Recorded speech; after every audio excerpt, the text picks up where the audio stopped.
Bhagavad Gita quotes channel में आपका स्वागत है।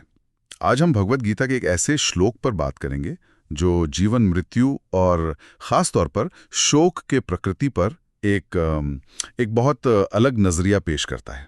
हाँ बिल्कुल, ये बहुत ही महत्वपूर्ण श्लोक है। हमारे सामने है भगवत गीता का अध्याय 2 श्लोक 28 और आज हम इसी की परतों को इसे समझने की कोशिश करेंगे जी। तो श्लोक कुछ इस तरह है।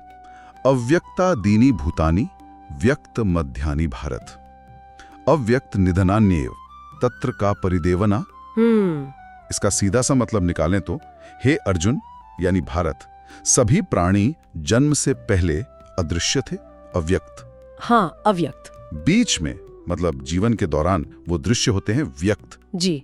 और मृत्यु के बाद फिर से अदृश्य अव्यक्त हो जाते हैं। बिल्कुल। तो फिर इस पर शोक क्यों करना, ये सवाल है आखिर में।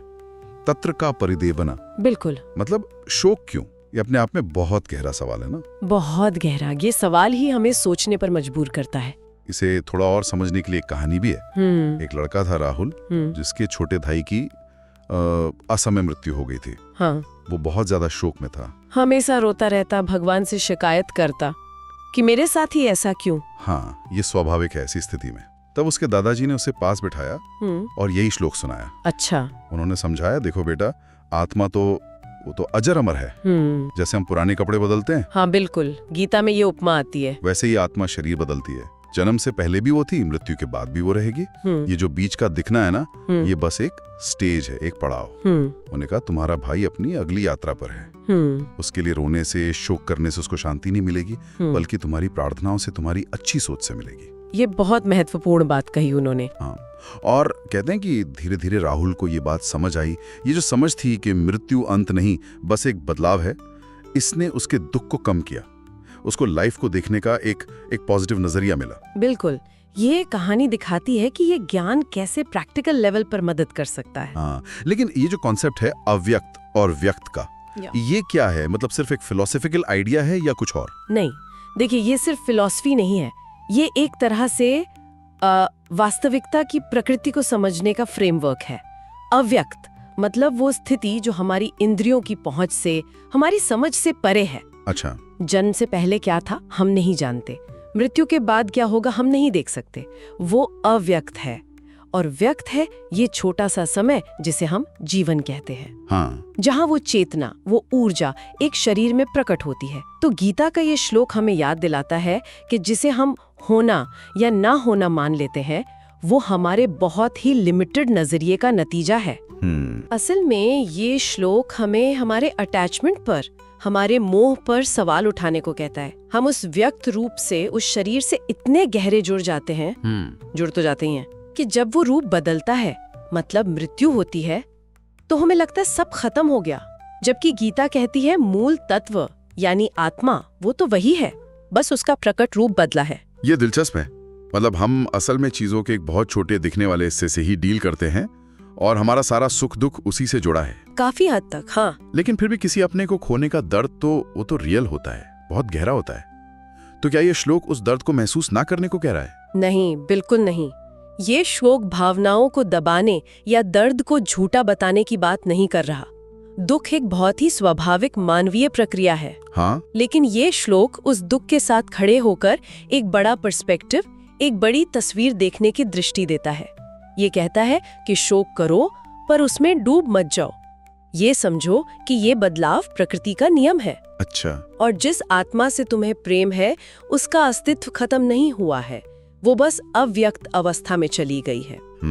और वो जो दादाजी ने राहुल से कहा था ना कि शोक करने से दिवंगत आत्मा को शांति नहीं मिलती, बल्कि प्रार्थना और शुभकामनाओं से मिलती है। हाँ। उसके पीछे भी यही विचार है। माना जाता है कि हमारा तीव्र शोक, हमारी नेगेटिविटी शायद उस आत्मा की आगे की यात्रा में एक तरह की बाधा बन सकती है। अच्छा। जबकि हमारे सकारात्मक विचार, हमारी प्रार्थनाएं उन्हें शांति और शक्ति देती हैं। ये एक तरह से ऊर्जा के स्तर पर जुड़ाव की बात है। हाँ, ये बात तो सोचने वाली है कि हमारा शोक कहीं हमारे अपने मोह का प्रदर्शन ज्यादा तो नहीं, दिवंगत आत्मा की चिंता से ज्यादा? ये सवाल तो उठता ही है। तो अगर हम इस पूरी चर्चा को समेटें तो क्या मुख्य बातें निकल कर आती हैं? क्या सीख सकते हैं इससे? मेरे ख्याल से पहली और सबसे अहम बात तो यही है कि जीवन और मृत्यु को अंत और शुरुआत की तरह ना देखें। ये एक निरंतर यात्रा है, अव्यक्त से व्यक्त और फिर वापस अव्यक्त में, एक चक्र जैसा। ठीक है, एक चक्र। हाँ। दूसरी बात शायद ये कि जब हम किसी प्रियजन को खोते हैं तो अपने दुख में पूरी तरह खो जाने की बजाय उनकी आत्मा की शांति के लिए, उनकी आगे की यात्रा के लिए पॉजिटिव एनर्जी भेजने पर फोकस करना ज्यादा मीनिंगफुल हो सकता है। बिल्कुल, दुख स्वाभाविक है पर दिशा सकारात्मक हो। और तीसरी, ये समझ हमें जीवन के हर व्यक्त पल की, उसकी क्षण भंगुरता का एहसास कराती है। मतलब ये जो समय हमें मिला है ये कीमती है और सीमित है। सही बात है। इसलिए जब तक हम इस प्रकट अवस्था में हैं, हमें हर पल को सार्थकता से जीना चाहिए, जागरूकता से, और शायद बहुत ज्यादा मोह के बिना। सही कहा। ये नजरिया वाकई जीवन और मृत्यु दोनों को एक अलग रोशनी में दिखाता है। बिल्कुल। और यहीं पर एक विचार छोड़ जाती हूँ सबके मनन के लिए। जी। अगर हम सचमुच इस दृष्टिकोण को अपना लें कि शरीर नश्वर है, आत्मा शाश्वत है, तो हानि, वियोग और दुनियावी चीजों से हमारा जो लगाव है, उस पर इसका क्या और कैसा असर पड़ेगा? क्या हम ज्यादा मुक्त, ज्यादा शांत महसूस करेंगे? ये सोचने का एक बिंदु है। बहुत गहरा विचार है, इस पर जरूर सोचना चाहिए। चलिए आज की इस चर्चा को यहीं विराम देते हैं। अगर आपको ये जानकारी उपयोगी लगी हो तो कृपया इस वीडियो को लाइक करें, हमारे चैनल भागवत गीता कोट्स को सब्सक्राइब करना न भूलें, अपनी प्रतिक्रिया हमें कमेंट्स में जरूर बताएं और इसे उन लोगों के साथ शेयर करें जिन्हें शायद इसकी जरूरत हो। धन्यवाद।